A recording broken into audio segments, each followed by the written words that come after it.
हलाल सर्टिफिकेट के मामले को लेकर लगातार बवाल मचता जा रहा है। एक तरफ सरकारी एजेंसी ताबड़तोड़ छापेमारी में लगी हैं, तो वहीं दूसरी तरफ मुस्लिम धर्मगुरुओं से लेकर तमाम विपक्षी पार्टियां सरकार के इस फैसले का विरोध कर रही हैं और कह रही हैं कि सूबे की योगी सरकार ने जानबूझकर मुस्लिम समुदाय को टारगेट किया है। लेकिन इस बीच मुस्लिम राष्ट्रीय मंच के विभाग संयोजक राव मुशर्रफ अली ने सरकार के इस फैसले का समर्थन किया है।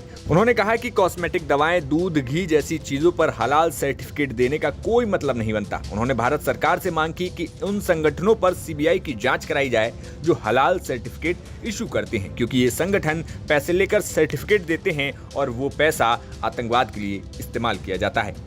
देखिए, उत्तर प्रदेश सरकार ने हलाल को लेकर जो प्रतिबंध लगाया है हलाल पर, हम इसका स्वागत करते हैं। और कुरान में दो अल्फाज हैं, एक हराम और एक हलाल, यानी कि किन चीज़ों को खाना है और किन चीज़ों को नहीं खाना पीना है। और जैसे दूध है, ये जायज़ होता है, इस पर कोई हलाल का कोई मसला नहीं है, कोई प्रतिबंध नहीं लगना चाहिए। पानी है, खाने के प्रोडक्ट हैं, चाहे वो दाल हो, चाहे वो पानी हो, चाहे वो घी हो, इन पर भी ये हलाल की मोहर लगा रहे हैं, एक धंधा बना रखा है। और सौंदर्य के जो सामान हैं, ब्यूटी के, उन पर भी ये हलाल और हराम का मोहर लगा रहे हैं, जबकि इससे कोई हलाल का कोई लेना देना नहीं है। देखिए, यूपी सरकार ने एसटीएफ को जांच सौंपी है, लेकिन मेरी भारत सरकार से मांग है, एसटीएफ से नहीं बल्कि सीबीआई और ईडी से इसकी जांच होनी चाहिए। जो सर्टिफिकेट पैसे लेकर बांटे जा रहे हैं, उन पैसों का क्या किया जा रहा है। ये 100% आतंकी संगठनों को फंडिंग किया जा रहा है और इसमें जो पैरवाई होती है कोर्ट में और जगह जगह जो पैरवी होती है, वो ऐसे ही पैसे से होती है। इसलिए मेरी भारत सरकार से मांग है, जो संस्थाएं हलाल के नाम पर सर्टिफिकेट बांट रही हैं, उन संस्थाओं पर भी प्रतिबंध लगना चाहिए। अब चलिए आपको बताते हैं कि आखिर हलाल सर्टिफिकेट क्या है और इसको लेकर क्यों बवाल मचा हुआ है।